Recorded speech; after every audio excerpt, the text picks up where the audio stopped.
It's not GSX TV. It's GSX 2019. It's ASIS TV, SecurityGuideTV.com. Chuck Harold at GSX 2019 in Chicago. A special Security Cares edition with my next guest. What's your name, sir? My name is Brad Black. I'm with Henderson Engineers. And what do you guys do? We're an engineering firm, and so we take care of all the mechanical, electrical, plumbing, security, and low voltage designs for large facilities. Okay, and what's your specific discipline inside the company? I'm a security and special systems designer. Okay, how long have you guys been around? Long time? The company's been around for nearly 100 years, but wow. Yeah, I've only been there for a couple. And the security, I see a lot of engineering companies that put security into their offerings, which I think is a brilliant way to do it, because you're the guys designing the building in the first place, so why bring in a third party, right, to say, oh, now let's put security on top of it. Let's get it integrated into the system. Right, it helps to have the infrastructure for it in place while you're building the building. Right, and what's the rule? Future conduit. Oh, it's absolutely. Always the rule in security, add future conduit. Life is short and conduit's cheap. Right. Now, you have a very interesting story to tell us. You're a cancer survivor in the security industry, and it's a fascinating story because it's something we know it happens, but you never hear people talk about it. So let's tell your story and let's discuss this. Well, as I said, I've only been with my current employer for 2 years. Previously, I was with a different company. I was the director of security consulting and design, and was diagnosed with cancer in my tongue. And very quickly, they decided that I needed to have a third of my tongue removed and all the lymph nodes on this side. And so I had some surgery. I requested FMLA from my company, which they granted. And we went ahead with the treatments and so forth, and they terminated me at the end of my FMLA, which is pretty common, apparently. Now, that's not the part of the story I was expecting to hear, actually. I mean, they don't know about FMLA. They don't know about medical. They just forgot about those little laws they got to follow. No, they followed the law. They gave me the FMLA the 90 days. Right. Yeah. All right. But my treatment, as I underwent treatment, I found I also had another cancer. They did a knees to nose kind of scan, and so I have a kidney cancer also. So I had to have another surgery after I got well enough from the first treatment. So I got a kidney removed, and so I was out of work for about a year. Long story short, so I think the point here I was trying to make was, after a year out for medical treatment, how do you come back, right? The hard question is, well, what have you been doing for the last year? Well, that's I mean, it's hard to get employed if you're unemployed. That's a fact. You can be employed, be a complete nincompoop, yeah. But as long as you've been a nincompoop for 20 years, you get the next job. That's how the system works. And so this is where my current employer, Henderson, that I'd like to brag about, says, well, what have you been doing for the last year? And I said, well, it took them a year to get me well enough to come back to work. And they accepted that. Now, I might have answered that differently, right? Because under HIPAA and all these new laws we have and regulations about privacy and things like that, they have to ask you, they have to know what happened for a year, but then you can also say it's confidential and not get a job, I guess, right? That's true. That's the gamble you take. Yeah, you have a choice. And I've learned over a lot of years that it's best to just kind of stick to the honesty. Honesty, especially in our business. Yeah. I mean, you got to be honest, right? Yeah. And so that's the way I played it, straight up front. And it seems to be working very well with my employer. Now, did you belong to any groups at this time when you're off? Are there groups in security or like-minded people or cancer survivor groups that help you get through this? I have not. I looked for groups, and the interesting thing is there are some groups near where I live, support groups for cancer survivors, and I was unable to find any that don't meet during the day when most of us are working. So I guess I think my coworkers became my group. All right. What about your old company? Now, I apologize. Seems like they follow the law. I apologize for that. They got to do what they got to do, right? Why weren't they interested in taking you back? Actually, I didn't ask them.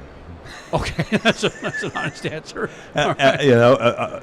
It was interesting because at the time they had become acquired by a public company, and the Human Resources Department directed how they were to handle me, and that was by terminating me and not having contact with me during that process. That's- Other than the Yeah. folks designated from human resources. Now, what advice can you give people in this business that maybe they have cancer? Well, we know people have cancer in this business right now. It's everywhere, right? Yeah. And maybe they're not sharing it. They're not sure if they should share with their current employer. Not sure how to handle and go through it. It's a tough decision. I mean, honesty is the best policy, yes, but then there's a consequence to it. Well, think about this. In security, most of us have to get security clearances to work for some clients. And if you have a security clearance and you have a big secret, you become a little bit vulnerable. If it's a secret that could end your career. Right. Yeah. So But under HIPAA and all those rules where you're not required to disclose that, how do you balance that? that's right. It's maybe I'm not required, but guess what? I'm not vulnerable either. So Right. Right. Now, would you say this was an experience you expected or didn't expect? I didn't know what to expect. I had no idea. I was clueless. And I wasn't sure that I was going to tell anybody when I went there, to be honest with you. And I thought about it, and it just I needed my coworkers to be my group, so I had to clue some people in, and some management. And I think there's another thing. It's really hard to hide because when you get diagnosed and you go through treatment, then you have follow-up. And so every 6 months I have to go to see an ENT, a urologist, and an oncologist, and also a dermatologist. So I've got a lot of medical appointments I have to do, and you have to ask for time off to do them or use all your sick time. And, Right. Yeah. And so it helps if your company also has a lot of flex time. Do you feel that you were treated, I don't know if differently is the right word, because I'm not saying it's good or bad differently, I'm just saying differently than had you before you had cancer? Aside from the traditional work rules and things like that. Actually, no. I think my current employer is treating me just the same as everyone else. And Oh, that's good. I've read a lot of people say otherwise. Where it depends on where you're at, but Right. yeah. So I guess my advice there would be to find a place with a culture that is interested in their people, and they really need you and they want to keep you. So I'm going to tie us back to something you might not have thought about. It's kind of weird, but when I give lectures on workplace violence, a big component is domestic violence. 40% of workplace shootings involve domestic violence. That's a big number, right?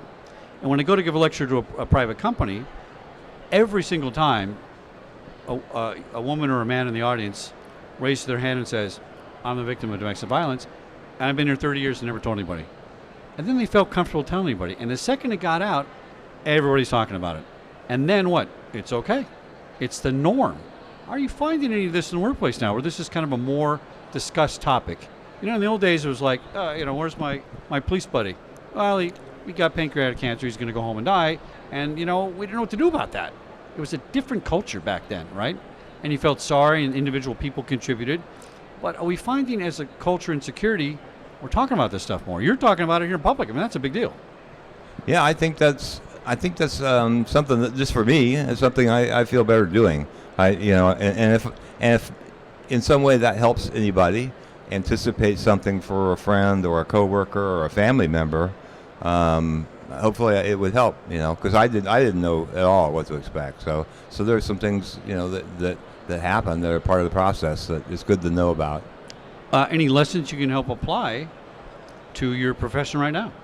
What did it teach you to be more resilient, more, I don't know, what might have enhanced your security career by going through this experience? Well, I was very fortunate that I had mitigated some risk by buying a disability insurance policy at my previous employer. So I got paid the whole year I was out. Well, that's good news. I mean, Yeah. and that's good advice too, right? Yeah. Yeah. Yeah. So risk mitigation is definitely important.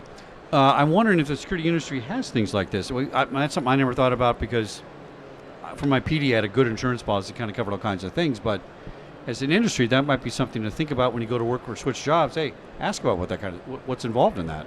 Right. Yeah. So part of your evaluation of the company, if you go to work for them, would be what their benefits are. And Now, I have to say, when I met you over there by the audio booth, I didn't know who you were because I hadn't met you before.